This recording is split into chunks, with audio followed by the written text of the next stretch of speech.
MTV news Kannada ವಾಹಿನಿಗೆ ಸ್ವಾಗತ. ಬಿಜೆಪಿಯವರು ಗೋಡ್ಸೆ ವಂಶಸ್ಥರು ಎಂಬ ಕಾಂಗ್ರೆಸ್ನವರ ಆರೋಪಕ್ಕೆ ಗಾಂಧೀಜಿಗೆ ಗೋಡ್ಸೆ ಹೊಡೆದಿದ್ದು ಒಂದೇ ಗುಂಡು, ಇನ್ನೆರಡು ಗುಂಡುಗಳು ಎಲ್ಲಿಂದ ಬಂದವು? ಒಂದು ಗುಂಡು ಗೋಡ್ಸೆ ಹೊಡೆದಿದ್ದು ಎಂದು ಕೋರ್ಟ್ನಲ್ಲಿ ವಾದ ವಿವಾದವಾಗಿದೆ. ಇನ್ನೆರಡು ಗುಂಡುಗಳನ್ನು ನೆಹರು ಹೊಡೆಸಿದ್ದಾರಾ? ನಮಗೆ ಸಂಶಯವಿದೆ. ಗಾಂಧಿ ಅವರನ್ನ ಕೊಲ್ಲಿಸಿದ್ದು ನೆಹರು ಅವರೇ. ನೆಹರು ಅವರಿಗೆ ಸರ್ವಾಧಿಕಾರಿ ಆಗುವ ಹಂಬಲವಿತ್ತು. ಅದಕ್ಕೆ ಅವರೇ ಗಾಂಧಿಯನ್ನ ಕೊಲ್ಲಿಸಿದ್ದಾರೆಂದು ಶಾಸಕ ಬಸನಗೌಡ ಯತ್ನಾಳ್ ಗಂಭೀರವಾಗಿ ಆರೋಪಿಸಿದ್ದಾರೆ. ಗಾಂಧಿಗೆ ಏನು ಸಂಬಂಧ ರೀ?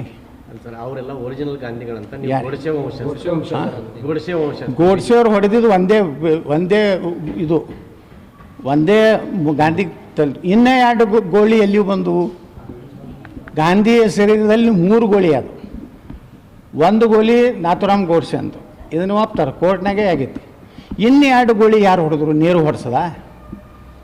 ನಮಗೆ ಸಮಸ್ಯೆ ಐತಿ, ಜವಾಹರ್ಲಾಲ್ ನೆಹರೂನೇ ಗಾಂಧಿನ ಹೊಡ್ಸದ. ಯಾಕಂದ್ರೆ ನೆಹರುಗೆ ಒಟ್ಟು ಸರ್ವಾಧಿಕಾರಿ ಆಗ್ಬೇಕು ಅನ್ನೋಂಥದ್ದಿತ್ತು. ಅದಕ್ಕೆ ಗಾಂಧಿನ ಹೊಡೆಸಿದವರು ಗೋಡ್ಸೆನ ಗುಂಡಿಗೆ ಪ್ರಾಣ ಹೋಗಿಲ್ಲ. ಇನ್ನು 2 ಗುಂಡುಗಳು ಯಾರು? ಇದು ಕೋರ್ಟ್ನಾಗ ಆಗಿದ್ದಿದ್ದು. ಬ್ರಿಟಿಷ್ ನ್ಯಾಯಾಧೀಶರ ಮುಂದೆ ಆದಂಥ ವಾದ ವಿವಾದದಲ್ಲಿ ಇನ್ನೂ 2 ಗುಂಡುಗಳು ಯಾರು? ಹಂಗಾದ್ರೆ ನೆಹರೂನ ಹೊಡ್ಸೋಣ. ಗಾಂಧಿನ ಹೊಡ್ಸೋದವ್ರು ನೆಹರು. ನಾಥುರಾಮ್ ಗೋಡ್ಸೆ ಒಂದೇ ಹೊಡೆದಕ್ಕೆ 2 ಬೇರೆ ಬೇರೆ ಕಡೆ ಬಂದು.